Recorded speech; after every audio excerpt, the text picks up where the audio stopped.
चलिए तो एक और सवाल करते हैं।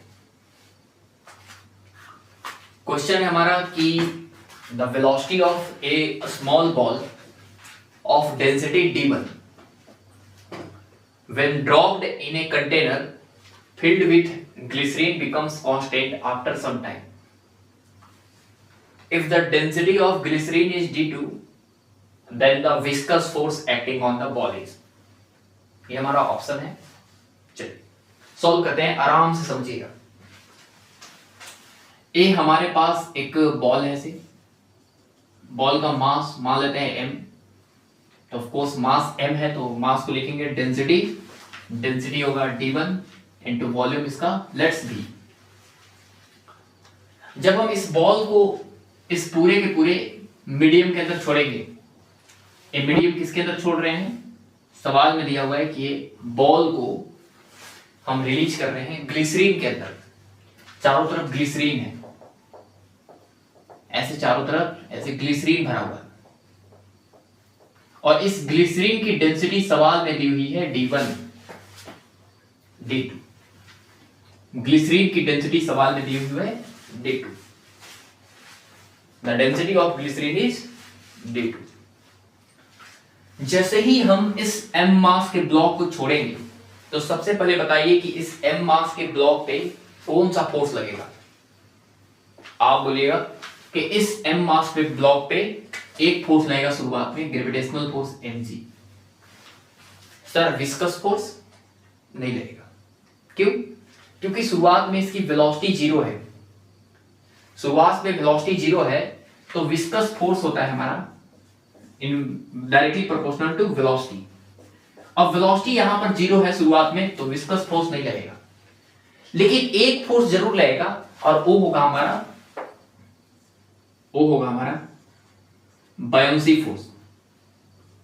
वो होगा हमारा बायोंसी फोर्स Fb। सर क्यों? क्योंकि जिस मीडियम के अंदर इस बॉल को हम ड्रॉप कर रहे हैं उसकी डेंसिटी दी हुई है d2, तो जरूर हमको इस बॉल के ऊपर बायोंसी फोर्स कंसीडर करना पड़ेगा। अगर डेंसिटी नहीं देता तो हम बायोंसी फोर्स ऊपर कंसीडर नहीं करते। तो इस पूरे के पूरे सॉलिड पे बायोंसी फोर्स लगेगा ऊपर की तरफ। सर कितना? अभी बता देंगे। बायोंसी फोर्स होगा v रो, वॉल्यूम सॉलिड का, डेंसिटी लिक्विड का d2 into g। Buoyancy force लगेगा ऊपर की तरफ और ग्रेविटेशनल फोर्स है नीचे की तरफ।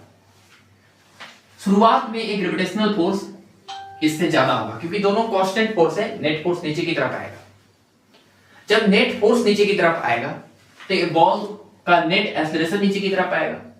बॉल का नेट एक्सेलरेशन नीचे की तरफ आएगा तो बॉल का लगातार इसका स्पीड बढ़ना शुरू होगा और स्पीड बढ़ते जाएगा। लेकिन जैसे ही ये बॉल नीचे की तरफ आएगा तो कुछ ना कुछ स्पीड अचीव कर लेगा। स्पीड होगा नीचे की तरफ, वेलोसिटी होगा नीचे की तरफ और विस्कस फोर्स लगेगा ऊपर की तरफ। जब बॉल यहां पर पहुंचेगा लेट्स तो इसके समय इस समय स्पीड मान लेते हैं v है। स्पीड v है तो इस समय कौन कौन सा फोर्स लगेगा? आप बोलेगा ग्रेविटेशनल फोर्स लगेगा mg नीचे की तरफ, बढ़िया बात है। ऊपर की तरफ दो फोर्स लगेगा, एक लगेगा विस्कस फोर्स और एक लगेगा हमारा बायोंसी फोर्स Fv और Fb। Fv मतलब विस्कस फोर्स और Fb मतलब बायोंसी फोर्स। शुरुआत में ऊपर की तरफ जो है सिर्फ और सिर्फ बायोंसी फोर्स था क्योंकि वेलोसिटी जीरो था, तो सिर्फ और सिर्फ क्या था? Buoyancy force. लेकिन जैसे ही ये बॉल नीचे की तरफ जाएगा कुछ ना कुछ वेलोसिटी अचीव कर लेगा। वेलोसिटी अचीव करने से ऊपर की तरफ लगेगा विस्कस फोर्स, साथ ही साथ बायोंसी फोर्स। लेकिन ओवरऑल अभी भी नेट फोर्स आएगा नीचे की तरफ, ठीक है? नेट फोर्स नीचे की तरफ आएगा। लेकिन जैसे जैसे ये बॉल नीचे की तरफ जाएगा नेट फोर्स नीचे होने की वजह से नेट एक्सेलरेशन नीचे की तरफ होगा, जिसकी वजह से बॉल की स्पीड लगातार बढ़ते जाएगी और स्पीड नीचे की तरफ लगातार बढ़ते जाएगी तो ऊपर की तरफ विस्कस फोर्स लगातार बढ़ते जाएगा और एक ऐसा समय आएगा जब इस बॉल पे ऊपर लगने वाला buoyancy force plus viscous force और नीचे लगने वाला mg आपस में इक्वल हो जाएगा। सर कैसे? क्योंकि ऊपर की तरफ तो नेट फोर्स लगातार बढ़ते जा रहा है, ऊपर की तरफ नेट फोर्स लगातार बढ़ते जा रहा है, तो एक समय ऐसा भी आएगा कि ए वाला mg को क्या कर लेगा?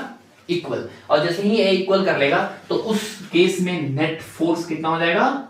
नेट फोर्स हो जाएगा 0। नेट फोर्स 0 हो जाएगा तो नेट एक्सेलरेशन हो जाएगा 0। जैसे ही नेट एक्सेलरेशन 0 हो जाएगा तो उस केस में इस बॉल की वेलोसिटी हो जाएगी कांस्टेंट, और बॉल की वेलोसिटी कांस्टेंट हो जाएगी तो उसके बाद एक बॉल कांस्टेंट वेलोसिटी से नीचे की तरफ जाएगा जाएगा जाएगा, और उस वेलोसिटी का नाम होता है, आपको पहले से पता है, terminal velocity. Terminal velocity, terminal velocity.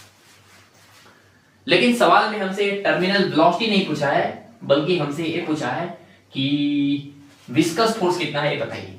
बता दें, यहां पर देखिए ऊपर की तरफ फोर्स है viscous force Fb plus Fb बराबर नीचे के फोर्स है हमारा mg। विस्कस फोर्स कितना होगा? आपको पता है विस्कस फोर्स हमारा होगा v, वॉल्यूम सॉलिड का, डेंसिटी लिक्विड का जिसके अंदर ये बॉल मूव कर रहा है, into g, plus buoyancy force होता है v, ये बायोन्सी फोर्स होगा। विस्कस फोर्स को हम लिख दे रहे हैं यहां पे Fb, सॉरी ये हमारा बायोन्सी फोर्स हो गया, विस्कस फोर्स Fb बराबर मास, मास को लिखेंगे डेंसिटी इनटू वॉल्यूम, क्योंकि मास दिया नहीं था तो डेंसिटी लिखेंगे d1 इनटू v इनटू कितना g। ठीक है, इसको इधर लाइए तो विस्कस फोर्स आ जाएगा मेरे पास v into d2g minus v into d1g। ठीक है, यहां पे सभी के सभी ऑप्शन मास के टर्म्स में दिए हुए हैं तो मास में कन्वर्ट कर दीजिए, तो विस्कस फोर्स आ जाएगा v इंटू जी कॉमन, बचेगा हमारा d2 माइनस d1। वॉल्यूम को क्या लिखेंगे? वॉल्यूम किसका है? सॉलिड का, तो सॉलिड के वॉल्यूम को हम लिखेंगे मास अपॉन डेंसिटी, मास हो जाएगा mg अपॉन डेंसिटी हो जाएगा d1 into d2 minus d1 upon d1। ठीक है, सही है ना?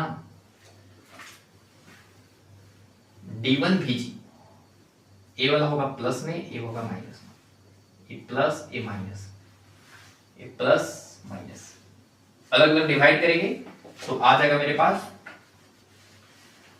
अलग अलग डिवाइड करेंगे तो आ जाएगा mg into 1 minus d2 upon d1। तो ये हमारा आंसर हो जाएगा, क्या हो जाएगा? mg into 1 minus d2 upon d1। ये हमारा गलत होगा, यस, सेकंड नंबर हमारा सही होगा। ठीक है, चलिए आगे चलते हैं।